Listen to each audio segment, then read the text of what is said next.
వాళ్ళు ఏది మాట్లాడితే మంత్రి పొన్నం ప్రభాకర్ అదే మాట్లాడుతున్నారని బీజేపీ జాతీయ ప్రధాన కార్యదర్శి ఎంపీ బండి సంజయ్ మండిపడ్డారు. కేటీఆర్ వల్ల బీఆర్ఎస్ పార్టీకి ఎలాంటి పరిస్థితిని ఎదుర్కొందో పొన్నం ప్రభాకర్ వల్ల కాంగ్రెస్ పార్టీ కూడా అదే పరిస్థితి వస్తుందని హాట్ కామెంట్స్ చేశారు.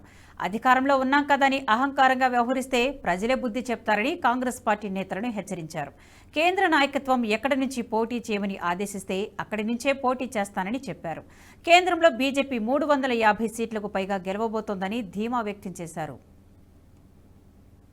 అంటే టీఆర్ఎస్ కొత్తగా మంత్రి అంటూ అనవసరంగా ఆయన విమర్శలు చేయని చెప్పి 2-3 సార్లు పొన్నం ప్రభాకర్ గారు నన్ను తిట్టినా కూడా చిల్లర నా మీద మాట్లాడినా కూడా సంస్కారంగానే వ్యవహరించిన.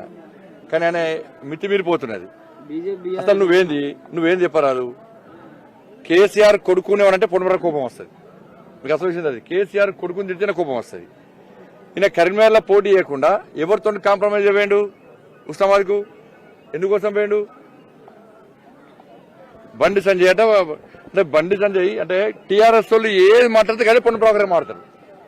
టీఆర్ఎస్ వాళ్ళు ఏది విమర్శిస్తున్నాను సేమ్ పొన్నం ప్రభాకర్ గారు గదే విమర్శిస్తాడు. ఇక వేరే విమర్శడు. ఇక ఎవరితో కాంప్రమైజ్ మొత్తం ప్రజలకు తెలుసు.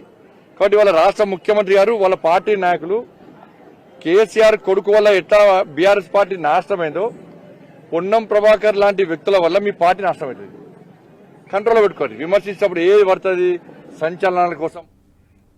ఈ వీడియో మీకు నచ్చినట్టయితే లైక్ చేయండి, 10 మందికి షేర్ చేయండి. అలాగే కామెంట్ల రూపంలో మీ అభిప్రాయాలను మాతో పంచుకోండి. Nationalist hub group of channels ను సబ్స్క్రైబ్ చేసుకుని తెలుగునాట జాతీయవాద జర్నలిజాన్ని ప్రోత్సహించండి. ఈ వీడియో కింద ఉన్న బెల్ ఐకాన్ పై క్లిక్ చేయడం మర్చిపోవద్దు.